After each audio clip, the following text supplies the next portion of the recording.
Shalom, kita bersyukur bahwa Tuhan berikan kesempatan kehidupan buat kita dan hari ini kita akan bersama-sama merenungkan firman Tuhan. Sebelumnya, mari kita berdoa.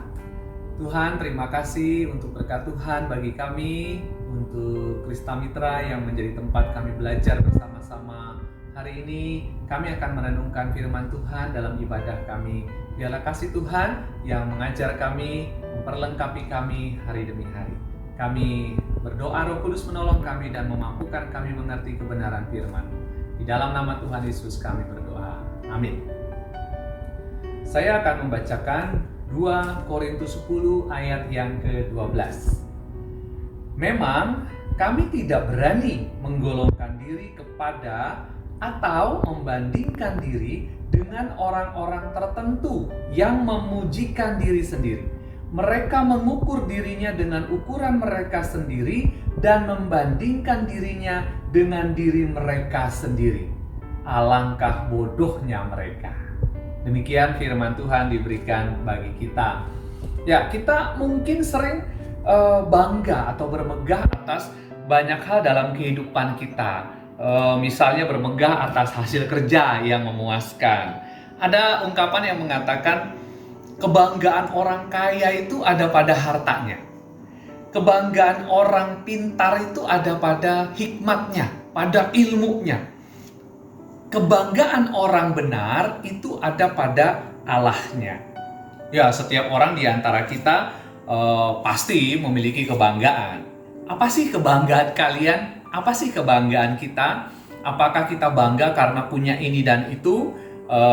Suara bagus, wajah cakep, karena otaknya pinter, mobil bagus. Sebenarnya boleh nggak sih kita membanggakan hal-hal demikian? Sebagai orang percaya, bolehkah kita bermegah? Apa sih yang Alkitab bilang tentang bermegah? Kalau kita membaca dalam pembacaan Korintus ini, sekelompok orang di Korintus ternyata punya kebiasaan untuk memegahkan diri mereka sendiri. Ini bisa kita bilang dan kita bisa samakan sebagai sebuah kesombongan. Nah, bagi Paulus ini bisa membahayakan nih. Kalau gereja, anggota jemaatnya, orang-orang di dalamnya hanya menyombongkan diri sendiri, hanya memikirkan dirinya yang paling baik, hanya merasa bahwa dirinya yang paling hebat dengan apa yang dia punya. Ini bahaya nih. Ya, bahaya untuk persekutuan, bahaya untuk gereja. Nah, oleh karena itu Paulus merasa perlu untuk mengoreksi kesombongan ini, kemegahan yang berlebihan ini. Nah, apakah itu berarti Paulus melarang orang-orang untuk punya kebanggaan, bisa memegahkan diri? Nah, di dalam pembacaan kita, tidak ada Paulus melarang orang untuk memegahkan diri. Tidak. Silakan, kalau ada kebanggaan, silakan. Bahwa bangga dengan apa yang dia punya, yang dia hasilkan, it's okay, gak apa-apa. Tetapi yang mau Paulus koreksi adalah begini. Pertama, bahwa kemegahan yang berpusat pada diri sendiri itu berbahaya. Itu kesombongan. Seolah-olah keberhasilan yang dia punya itu kemampuan diri semata, tanpa campur tangan Tuhan. Misalnya, wah, muka saya ini gantengnya luar biasa. Ganteng luar biasa. Lalu ini menjadi kebanggaan.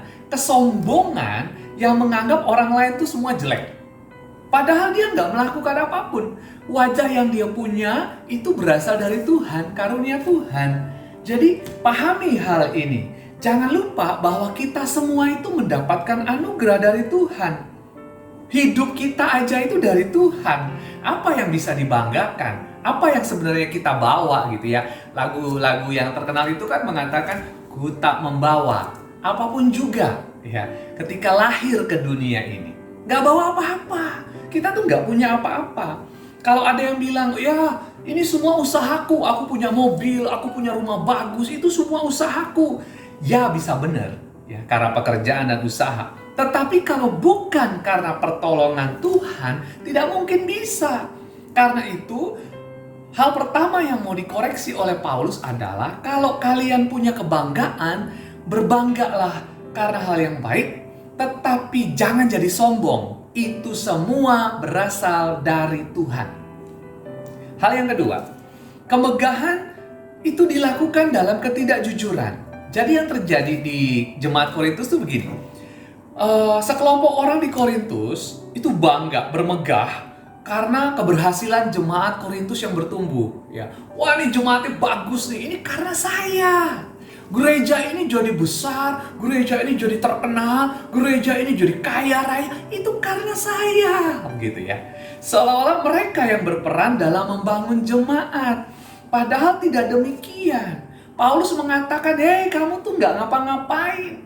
Yang membangun jemaat ini saya dengan teman-teman pelayanan. Lah kamu tuh nggak ngapa-ngapain. Jadi jangan membanggakan diri. Artinya Paulus mau menegur, bermegah itu bukan tindakan yang salah. Merasa bahwa inilah hasil yang baik yang saya capai. Saya bisa mendapatkan pekerjaan yang baik atau menghasilkan pekerjaan yang baik, usahanya menjadi baik. Ya silakan. Ya, mendapat nilai yang baik karena belajar, silakan, nggak apa-apa. Bermegah nggak apa-apa.